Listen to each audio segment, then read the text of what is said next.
I just want to give a warning that some of the stories and the content I share has some very disturbing and sometimes explicit information within it. This is almost certainly over northern China, over Xinjiang. Can you tell us what is happening here?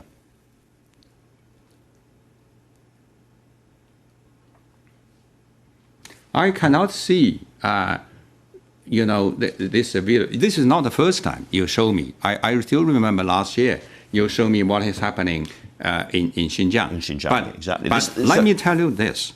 Xinjiang, have you been to Xinjiang yourself? No, I never have. Xinjiang is regarded as the most beautiful place in Xinjiang. There's a Chinese saying, you do not know how big China is. Ambassador, that is not beautiful coverage, however, is it? Can I ask you why people are kneeling, blindfolded and shaven and being led to trains in modern China? Why? What is going on there? I do not know where you get this videotape. Sometimes you have a transfer of prisons and prisoners, in any country. Every January 27th, we repeat the same phrase, never again. We say never again will we allow the systematic killing of an entire race. Never again will we allow people to be rounded up and put into concentration camps because of their religion. Never again. Yet, in the 1970s, Pol Pot was responsible for the death of millions of people during the Cambodian genocide. The world did too little, too late, as we watched the Rwandan genocide of 1994, where hundreds of thousands of Tutsis were murdered. In 1995, we watched as thousands of Bosnians were murdered in yet another genocide. Fast forward to 2020, and here we are again. The Uighur Muslims in northern China are being rounded up into concentration camps as we speak. Forced abortions, forced sterilizations, mass detentions, concentration camps. There are as many as 1 million Uighur Muslims in concentration camps as you're watching this video. I'm going to read some of the testimonies of the survivors. I'm not going to try to even pronounce their names, but here are some of the testimonies.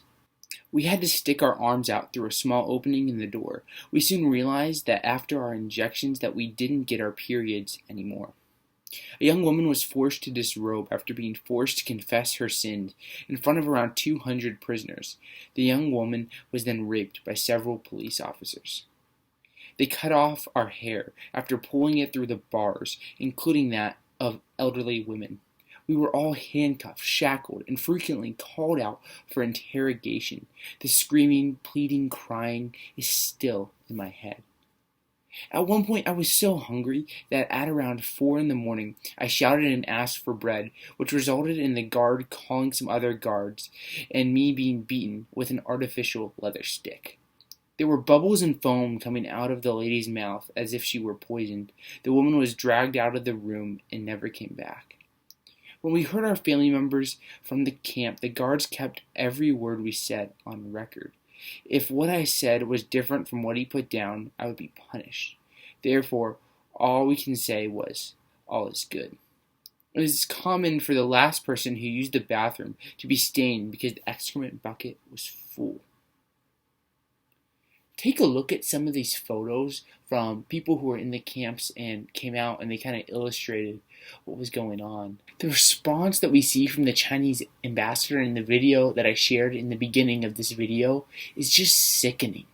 He watches his own citizens being rounded up onto trains, and his response is just to deflect the question. That's just sickening. As Christians, we need to step up. We need to be the voice for the voiceless, for the oppressed, for those who have no one standing for them. Imagine if Christians around the world rallied behind the Uighur Muslims. Just what could happen?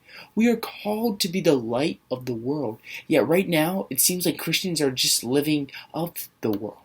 Martin Luther King Jr. said, "Nothing in all the world is more dangerous than sincere ignorance and conscientious stupidity."